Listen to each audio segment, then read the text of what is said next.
Back a new blog guys. আর অনেক দিন পর আবার একটা ব্লগ। এখন তোমার প্রায় বাজে 8:30 সামথিং এরকম বাজে।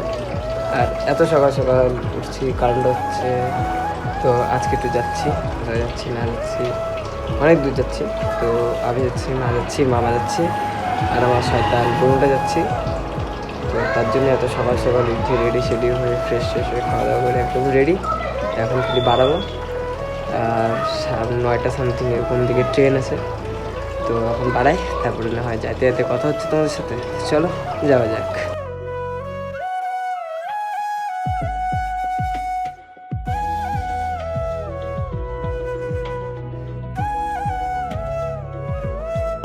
আর যা গরম, মানে খালি এইটুকু হাইটে আসলাম তাতে এত ঘামে গেছি।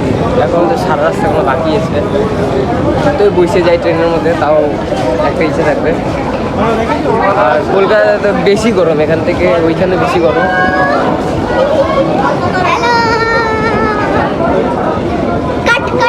আর এখান থেকে তো ওইখানে বেশি গরম না, তো দেখি ওইখানে কী করে থাকা যায়। যাইতে যাইতে তো অবস্থা খারাপ, এত ভালো করে জানি। আগে যাই, ওয়েট করি, তারপরে কথা হচ্ছে।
ফাইনালি নামলাম, আর এখন ট্যাক্সিতে দাঁড়ায় আসবে, তারপরে যাবে। দাঁড়ায় এখন কতক্ষণ আসছে না আসছে দেখি। এই পাশে মানে ট্রেনে এতক্ষণ ঝাঁকিতে এই পাশে বসে আসছে না, এটাই হচ্ছে, এখন বুঝতে পারতেছি। আর গাইস ওইদিকে চেক করো গাইস, ইন্ডিয়ান ফ্ল্যাগ। শহর জুড়ে যেন প্রেমের মৌসুম, আলোতে মাখামাখি আমার গ্রিন রুম। কখনো নেমে আসে অচেনা প্যারাশুট, তোমাকে ভালোবেসে আমার চিরকুট কলকাতা। সো জাস্ট গাইস এখন আসলাম আর মাসিদের বাড়িতে এখন। আর মাথাটা এমন করতেছে, একবার এই পাশে হিলতেছে, একবার এই পাশে হিলতেছে, সারাদিন গাইতে থাকার। এটা হচ্ছে साइड इफेक्ट। आप अगर बोलो तो कैमरा घुमा दूं मैं थोड़ा सा, अगर घुमा दूं ना कैमरा थोड़ा सा, तो इधर बहुत बड़ा रास्त हो जाएगा। তো এখন যাবো আমি স্নানে, মামা স্নান করে আসলে আমি স্নান করতে যাবো।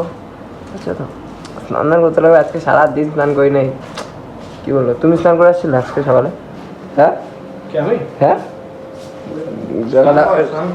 সকালে আমরা কেউ স্নান করেছি না, না আমি না মামা, দুজনের মধ্যে একজনের স্নান করেছি নাই। তার জন্য আগে মামা গেল, আসলে এখন আমি যাবো, যাই ফ্রেশ হয়ে আসি, তারপরে কথা হচ্ছে তোমাদের সাথে।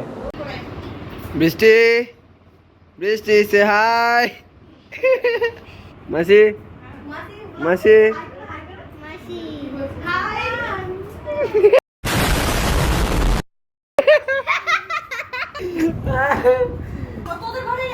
তুই আসিস না, আমার কপিরাইট পড়ে যাবে। আমার বন্ধু আসলে তো আমার কপিরাইট পড়ে।